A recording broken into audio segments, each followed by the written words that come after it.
خلافت علی منہاج النبوہ، پھر ایک دور آئے گا خلافت علی منہاج النبوہ کا۔ یہ محمد رسول اللہ کی نوید ہے، وہو صادق المصدوق، وہ سچے ہیں، ان کی صداقت پر خود اللہ گواہ ہے، لہذا وہ دور آ کر رہے گا، اس میں کسی بھی بندہ مومن کے لیے کسی شک و شبے کی کوئی گنجائش نہیں۔ اگلی حدیث سنیے، اب جب یہ دور آئے گا تو عالمی ہوگا، جیو ورلڈ آرڈر نہیں ہوگا، جسٹ ورلڈ آرڈر ہوگا۔ یہ نیو ورلڈ آرڈر NWO، حقیقت میں جیو ورلڈ آرڈر ہے JWO، لیکن اسی کو بدلنا ہے جسٹ ورلڈ آرڈر آف اسلام، اور وہ گلوبل ہوگا۔ دو حدیثوں کا تذکرہ کر دوں۔ حضرت ثوبان حضور کے ایک آزاد شدہ غلام تھے، وہ روایت کرتے ہیں، مسلم شریف کی روایت ہے، یہ صحیحین میں فرماتے ہیں کہ حضور نے ارشاد فرمایا، ان اللہ زوالی الارض فرائیت مشارقها ومغاربها وَإِنَّ أُمَّتِي سَيَبْلُغُ مُلْكُهَا مَا سُئِلَ لِي مِنْهَا، رواہ مسلم رحمہ اللہ۔ حضور فرماتے ہیں اللہ تعالیٰ نے میرے لیے پوری زمین کو لپیٹ دیا، یہاں تک کہ میں نے اس کے سارے مشرق دیکھ لیے، سارے مغرب دیکھ لیے، اور سن لو مجھ سے، ٹیک اٹ فرام می، میری امت کی حکومت ان تمام علاقوں پر قائم ہو کر رہے گی جو مجھے زمین کو لپیٹ کر اور سکیڑ کر دکھا دیے گئے۔ گلوبل ہوگی کہ نہیں؟ دوسری حدیث سنیے، یہ پھر مسند احمد ابن حنبل کی ہے۔ حضرت مقداد ابن اسود رضی اللہ تعالی عنہ فرماتے ہیں، حضور نے فرمایا، لا يبقى على ظهر الارض بيت غبر ولا مدر الا ادخله الله كلمة الاسلام بعز عزيز وذل ذليل، اما يعزهم الله فيجعلهم من اهلها او يذلهم فيدونون لها۔ یہ ہے حدیث مسند احمد ابن حنبل کی۔ اور حضرت مقداد فرماتے پھر میں نے کہا اچھا تب تو ہو جائے گی وہی بات، وَيَكُونَ الدِّينُ كُلُّهُ لِلَّهِ، دین کل کا کل اللہ کے لیے ہو جائے گا۔ حدیث کا ترجمہ یہ ہے کہ حضور نے فرمایا، روئے زمین پر نہ کوئی اینٹ گارے کا بنا ہوا گھر رہے گا، نہ کوئی اونٹ کے بالوں کے بنے ہوئے کمبلوں کا خیمہ رہے گا جس میں اللہ تعالیٰ کلمہ اسلام کو داخل نہ کر دے۔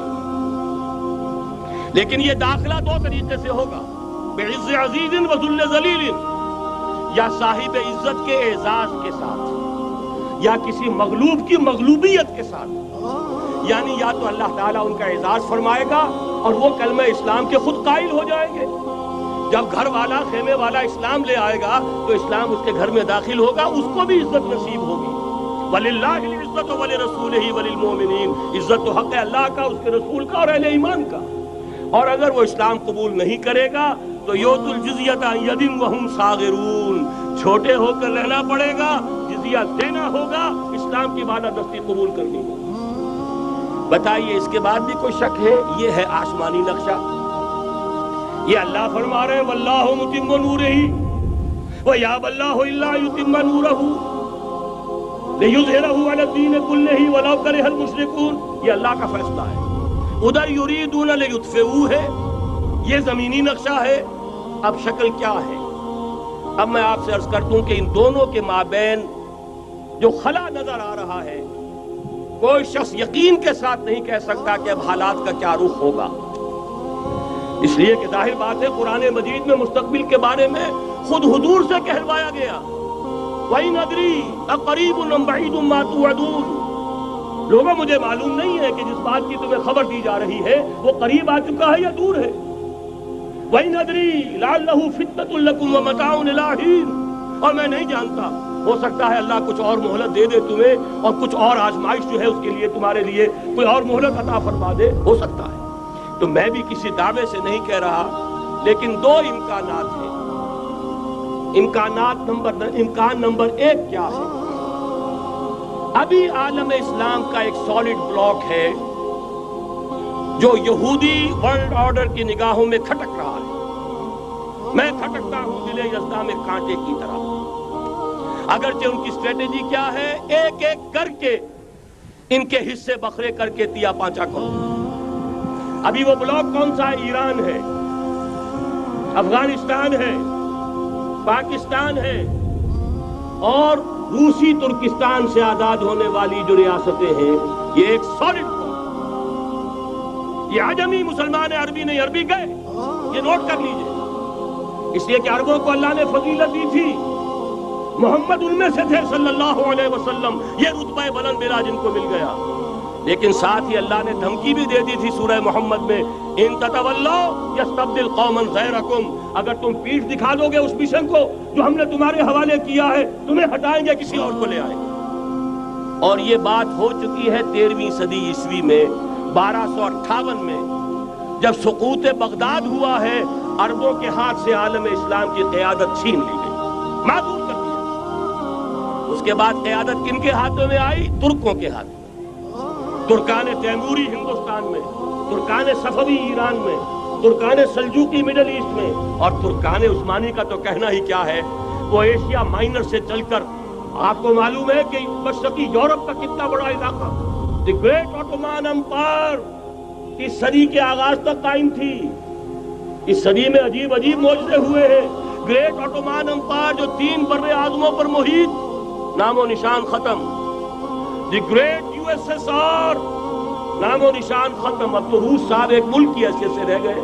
یہ اس صدی میں دو اور وقت نہیں ہے میں اور آپ کو کیا بتاؤں، اس صدی میں تو بڑے بڑے عجیب عجوبے ہوئے ہیں، بڑی بڑی 2 عظیم جنگیں ہو چکی ہیں، تیسری جو ہے سر پر کھڑی ہے، دور نہیں ہے، جس کو حدیث میں کہا گیا ہے الملحمۃ العظمی، تاریخ انسانی کی عظیم ترین جنگ، اور وہی صلیبی جنگ جس کا آغاز بوسنیا سے ہو چکا ہے۔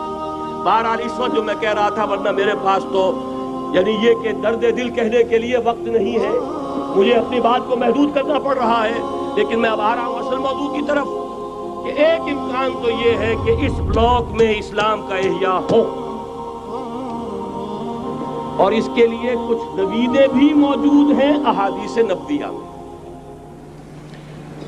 وہ تو آپ نے سنا ہوگا اقبال کا شعر، میرے عرب کو آئی ٹھنڈی ہوا جہاں سے، میرا وطن وہی ہے، میرا وطن وہی ہے۔ حدیث میں آتا ہے یخرج ناس من المشرق یؤتون للمہدی یعنی سلطانہ، مشرق سے فوجیں نکلیں گی کہ جو کہ مہدی کی حکومت قائم کریں گی۔ یہ مہدی اہل تشیع کے مہدی اور ہیں، ہمارے مہدی اور ہیں۔ اہل تشیع کے عقیدے کے مطابق ان کے بعد میں امام جو روپوش ہو گئے تھے وہ امام مہدی ہیں، وہ ظاہر ہو جائیں گے، ابھی امام غائب ہیں، پھر وہ ظاہر ہو جائیں گے۔ ہمارے نزدیک یہ مہدی پیدا ہوں گے یا ہو چکے ہوں، اور یہ ہوں گے حضرت فاطمہ کی نسل ہی سے رضی اللہ تعالی عنہا، لیکن عالم عرب کے اندر پھر ایک طاقت بن کر ابھریں گے، باطل کی قوتوں کے خلاف جہاد کریں گے، لیکن ان کو مدد آئے گی 2 طرف سے، ایک زمینی مدد آئے گی مشرق سے، ایک آسمانی مدد آئے گی، عیسیٰ ابن مریم کا نزول، حضرت مسیح علیہ السلام جو زندہ آسمان پر اٹھائے گئے تھے نازل ہوں گے، اور در حقیقت ان 2 مددوں کے نتیجے میں پھر یہود کا قلع قمع ہوگا، اور یہی گریٹر اسرائیل ان کا گریٹر گریو یارڈ بن کر رہے گا، عظیم تر قبرستان بن کر رہے گا۔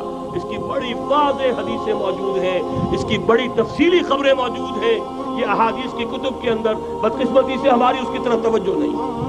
ایک تو یہ ہو سکتا ہے، اسی طریقے سے ایک اور حدیث ہے، یخرج من خراسان رایات سود، اور یہ مسلم شریف کی روایت ہے، نوٹ کیجئے گا، نہیں ترمذی شریف کی روایت ہے، یخرج من خراسان رایات سود لا یردها شیء حتی تنصب بإیلیا، اور خراسان حضور کے زمانے میں آج کے افغانستان کا نام، یہ افغانستان میں جو جہاد ہوا ہے، غلطیاں ہوئی ہیں اور غلطیوں کا خمیازہ بھگت رہے ہیں۔ یہ تو اللہ تعالیٰ کی سنت ہے جس میں اللہ نے صحابہ کو بھی ایگزمپٹ نہیں کیا، غلطی کی سزا دی ہے۔